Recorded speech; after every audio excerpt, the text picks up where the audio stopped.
The testimony of the last couple of weeks. A new ABC poll conducted over this weekend after the first week of testimony by State Department people found that 70% of Americans now say President Trump's actions toward Ukraine were wrong.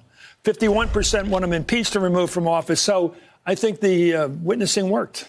I think your colleagues at the State Department were compelling enough to move this thing a little further over toward action. You know, I think all of us in the Foreign Service were so proud of them because they did tell the truth.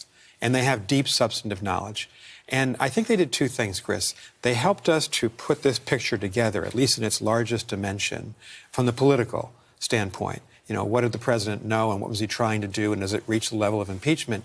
But they also told us about the cost to our foreign policy, particularly George Kent and Masha Yovanovitch, when they said, look, for 30 years since Ukraine became independent, we've been trying to convince them not to be thugs, not to be authoritarian, not to go after their political enemies. And what does Rudy Giuliani and the president do?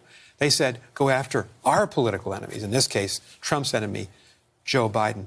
And I think we've lost our credibility when that happens, when we look like we're an authoritarian country. And that's what this president looks like to people around the world. He's not supporting a democratic way of looking at things. Well, I don't know what I want to jump in here, but that's what I think. Yeah, I think it's really important. There's almost two narratives here. One is a quid pro quo, which we're going to hear about this week. And the other is this sort of side foreign policy that was at odds with official foreign policy towards Ukraine, which is to build democracy. Yes. Then we have Rudy Giuliani on the side, a private citizen outside the scope of the Constitution, not accountable to Congress, not accountable to the rule of law in the same way as federal officials, basically taking steps that are at odds with what's best for America. And it's called, in philosophy, it was the difference between commutative justice, which is transactional back and forth. Don't cheat the guy at the restaurant.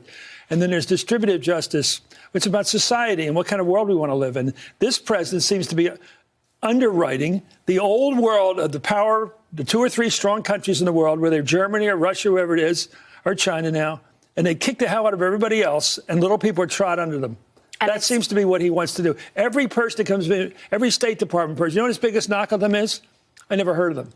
Like everybody's on, they're not stars. Like everybody's on, Apprentice. And yet they're people of deep quality. This dynamic, if they're not in Google, they don't matter to him. This dynamic is something that's very clear to people in the Zelensky administration. We've seen from some of these transcripts and from conversations with sources that people who spoke with American diplomats in Kyiv raised the way that Trump and Giuliani were pressuring them and pointed to it when American official diplomats there tried to encourage the Zelensky administration not to engage in political prosecutions. So this shift that you're pointing to, which is sort of broad and part of the administration, also has immediate identifiable impacts on the way the United States relationships with these countries I think he's doing more to turn us into Somalia than Ambassador Marie Yovanovitch ever did.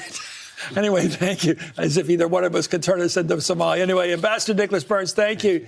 Betsy Woodruff-Swan, thank you. And Kim Whaley, thank you. Hey there, I'm Chris Hayes from MSNBC. Thanks for watching MSNBC on YouTube. If you want to keep up to date with the videos we're putting out, you can click subscribe just below me or click over on this list to see lots of other great videos.